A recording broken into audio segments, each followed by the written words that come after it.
Before we begin, I want to ask you something. What are you carrying right now that you keep trying to control, when maybe what you really need is to trust? Hold on to that question as we talk today, because by the end of this episode, I want to come back to it. Welcome to Create on Purpose. There's been a little theme that's been following me around for the past couple weeks. And I'm just going to warn you, this episode may get a little woo-woo for some of you. But I also have a feeling that I am not the only one experiencing this. The world feels really unsettled right now. There is so much happening around us that sometimes even looking beyond our own little corner of the world feels like too much. A lot of people are just simply trying to survive, pay the bills, take care of their families, keep their relationships together, and somehow in all of that, keep themselves together. And when you're already carrying all of that, sometimes you simply do not have the emotional bandwidth to carry the weight of the entire world too. And I've been thinking a lot about that lately because I have felt unsettled. Not necessarily because something specific is wrong, just unsettled. Like something keeps saying, pay attention. And as usual, I have a few stories. So growing up in a fairly chaotic environment, it taught me something very early in life. I learned how to read a room. I learned to notice tiny changes in someone's voice, their micro expressions, their body language, the energy in a room when something shifted. And some of you know exactly what I'm talking about. I've actually had conversations with several people recently who've told me they experience the world similarly. And there is a gift in that kind of sensitivity. It makes us extremely empathetic, observant, intuitive, but there's a whole other side to it. When you are constantly noticing the smallest changes around you, sometimes you also experience the world with a fair amount of anxiety. You feel the room change before anyone even says anything. And lately, I feel like the room is changing. My family and I went to this soccer game recently. It was perfect weather, great match, terrible referee. Terrible. At some point, I just started to think this ref had been bought off. The crowd started to get really agitated. The players were getting agitated. Arguments were starting. And eventually, fights started breaking out on the field. And then fights started breaking out in the stands. And you could feel the atmosphere changing, right? So what had been this fun afternoon suddenly felt really unpredictable. And eventually the referee just called the game because things were escalating so quickly. And I remember looking at my kids. They are watching everything happening around them, but they're also looking at me because they trust me to know what to do. They trust me to keep them safe. And something about that stayed with me because isn't that what we do when we're scared? We look for the person who seems to know what to do. We look for something steady, something safe, something we can trust. And then, strangely enough, I had found myself sitting in church. I am definitely not a regular church attendee. In fact, it's been years. And honestly, it doesn't even matter which church it was. I have come to believe that God can be found in a lot more places than we have been taught to look. But I had this nagging feeling that something just isn't quite right with the world. And for whatever reason, that feeling got me through that door. So there I was, in a packed, unfamiliar church. And the message that day was about Jesus needing to get away. He was overwhelmed. People constantly needing something from him. So he went somewhere quiet to pray.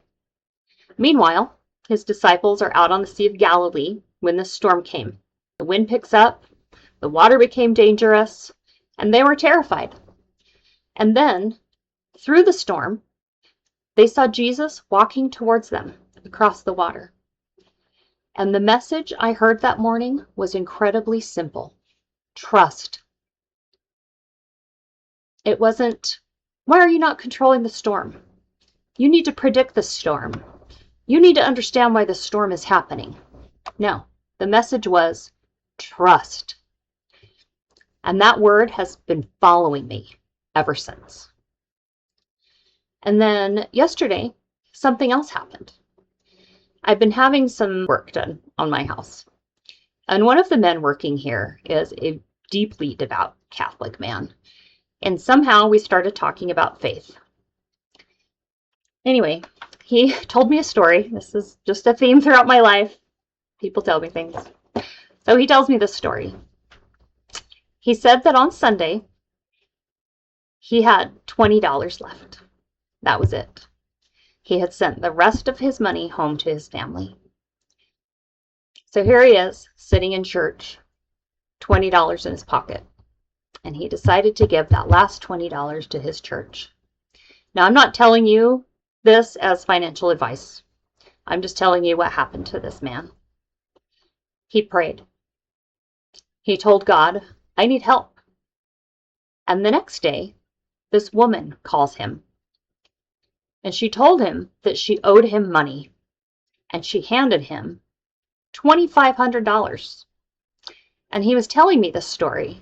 He starts crying. And not like just a little crying. We're talking like man sobbing cry. And he said, things like this don't happen to me.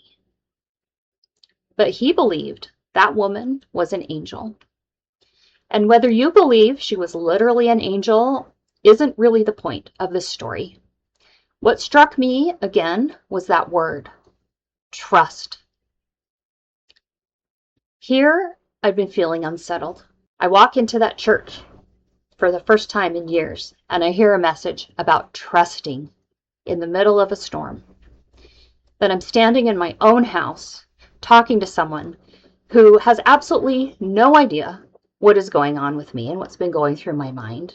And he tells me a story about letting go of the last little bit of security that he had and trusting that somehow he was going to be okay.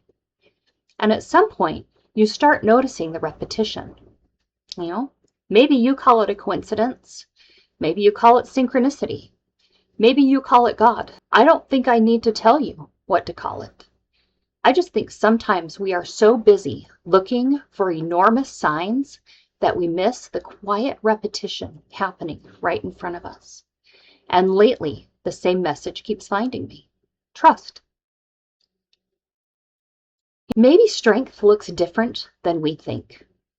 And that's where something else I've been working on started making more sense to me. I've recently started sharing another part of who I am through stories called Strong on Purpose. On the surface, it's about physical strength. And yes, that's a part of it.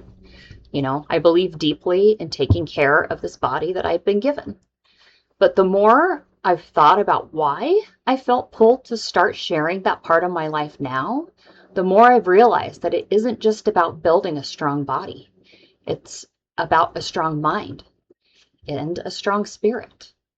Because the world around us feels chaotic. And I don't want my response to be more chaos. If the people I love are scared, I want to be someone that they can look towards and find steady ground. Just like my kids at that soccer game, they didn't need me panicking in that crowd. They needed me grounded. And maybe that's what the people around us need from us right now. Not someone pretending that everything is fine, not someone who has all the answers, just someone steady enough to say, I'm here. We'll figure out the next step. And suddenly, these three seemingly unrelated experiences don't feel quite so unrelated to me. A soccer game spirals into chaos, and my children look to me for safety. I walk into a church for the first time in years, carrying the strange unsettled feeling, and I hear a story about frightened people caught in a storm. The message is trust. When a man walks into my home without knowing any of these other things, right, tells me through tears about the moment that he had nothing left to rely on but his faith, trust. Three completely different moments, but the same word. Can you feel that? And this is part of what I don't have an answer. I don't know if something is shifting. I don't know if we're simply just exhausted from living through years of uncertainty. I don't know if we're consuming so much information that our nervous systems just never really get a chance to rest. I don't know if those of us who are especially sensitive to the emotions of other people are simply feeling the collective stress around us, or if there's something deeper happening. I don't know. And I'm becoming increasingly comfortable saying those 3 words. I don't know. Because maybe knowing isn't actually what we're being asked to do. Maybe that's the lesson I've been missing. I keep wanting to understand why I feel so unsettled. I want to identify the storm. I want to know where it's coming from. I want to know what happens next. But every message I have received lately seems to be telling me something different. You have to trust. You don't have to know. You have to trust. And trust doesn't mean pretending bad things don't happen. It doesn't mean ignoring what's happening around us. It doesn't mean giving away your last $20 because someone on a podcast told you about a story of a man who did. And it certainly doesn't mean sitting around waiting for someone to rescue you. Maybe trust is quieter than that. Maybe trust is taking care of the things we can control while accepting that we will never control everything. Strengthen your body. Quiet your mind. Listen to your spirit. Take care of the people you know and that you love.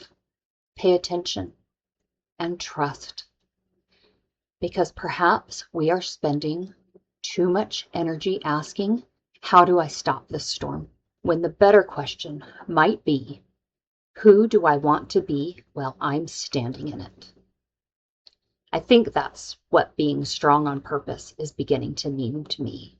Not becoming so strong that nothing affects us. That is not strength. That is numbness. Strength is feeling it, recognizing that the world can be frightening and uncertain, and still refusing to let fear decide who we will become. So if you've been feeling unsettled lately too, and I don't know what it means, and I'm not going to pretend that I do, maybe we just need to become a little more grounded, a little more present, and a little stronger in the pieces that matter. And maybe we need to remember that when we're frightened, there are people looking to us for steadiness, just as we are looking for something steady ourselves. That's the part of the soccer game I can't stop thinking about. My kids trusted me. The disciples trusted Jesus. That man working in my house trusted God. And somewhere in the middle of all 3 stories, I realized trust doesn't always remove the storm. Sometimes it simply gives us something to hold on to while we're walking through it. So take care of your body, protect your mind, and listen to that quiet voice inside of you. Be the steady place for someone who needs one. And when the storm gets loud, you don't need to predict it. You don't have to control it. You don't even have to understand it. Sometimes you just have to trust. And I want to leave you with the question we started with today. What are you carrying right now that you keep trying to control when maybe what you really need is to trust? And maybe one more question. Who do you want to be while you are standing in the storm? Comment your answers below. Pay attention. Notice where fear is asking you to control everything. Notice where you could choose to become a little more grounded instead. And if someone came to mind while you were listening today, send them this episode. Maybe they're standing in a storm of their own right now. And maybe this is the reminder they need to hear. Wherever you are in the world today, thank you for being a part of mine. Now go leave someone else's world a little better than you found it. Create on purpose.